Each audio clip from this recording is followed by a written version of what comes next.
Hi everyone, this is Vandana Malhotra. Let's discuss our today's 5 words. My first word for today is pilgrimage. Pilgrimage का मतलब होता है तीर्थ यात्रा और इसका सेंटेंस क्या बना सकते हैं? They wanted to go for a pilgrimage to some holy places. My next word for today is goofy.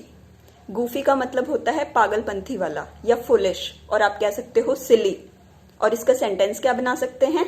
He always has goofy ideas. My next word for today is clutter.